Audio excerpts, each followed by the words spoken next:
Welcome to stage 13 of La Vuelta 22. It's another one for the fast men today on a shorter outing of 168 kilometres between Ronda and Montilla. The finish is tricky though, and it may prove a little bit too punchy for the pure sprinters. Mads Pedersen is still searching for his stage win, and he's not the only one. Some riders might fancy a crack at this one from the breakaway rather than the bunch.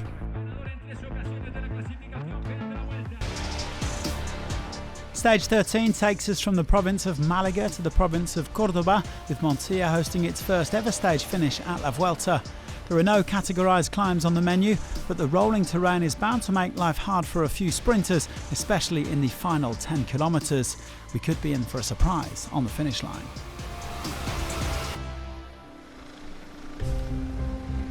Well, 3 riders pulled away in the very first kilometre, and the peloton were happy to let them go. With a slight tailwind and some downhill sections, the average speed was around 43 kilometres an hour for the first of 2 hours of racing.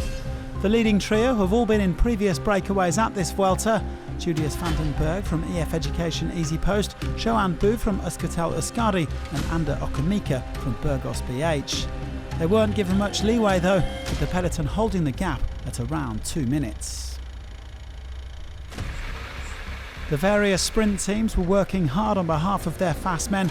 Trek Segafredo for Pedersen, Cofidis for Brian Coquard, who denied rumours that he'll be leaving La Vuelta tonight to focus on smaller one-day races, and Bike Exchange Jayco for stage winner Kaden Groves. The 3-man breakaway had practically no chance of making this one stick. No real change heading into the final 50k, with the gap oscillating between 2 and 3 minutes. The peloton just playing a bit of cat and mouse with the breakaway as more teams got involved in the chase. Trek Segafredo began to up the pace as they approached the intermediate sprint, which came with just 14 kilometres to go. They were looking to help Pedersen secure more green jersey points and perhaps put a few of his rivals under pressure.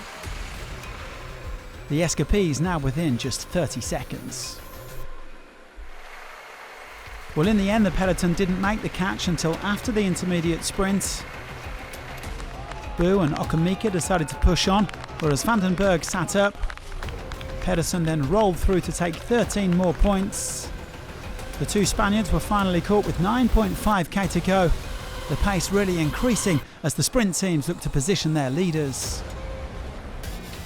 The peloton battling through a slight headwind on the approach to Montilla, with the road starting to ramp up.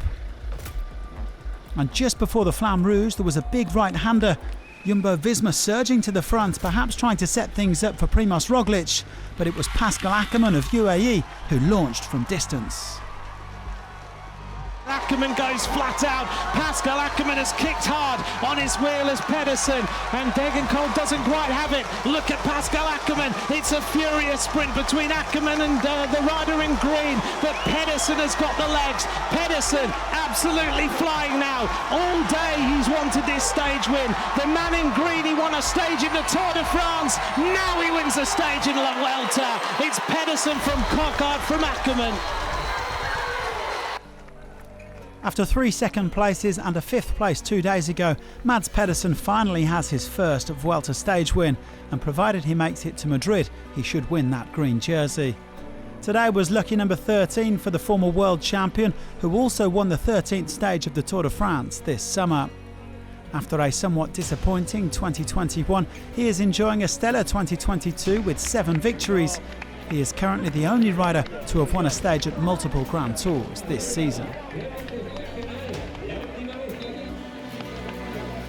I'm just happy that I can finally get the win and give the boys back all the work they did so far. So it's really nice for all of us. We came here for a stage win and now we have one. So now we keep fighting to get one more, and it's super nice with a comfortable lead in the points jersey, but it would still have been nice to have Sam here to keep fighting for the jersey. But yeah, we keep fighting for the stages, and then we will see how it goes.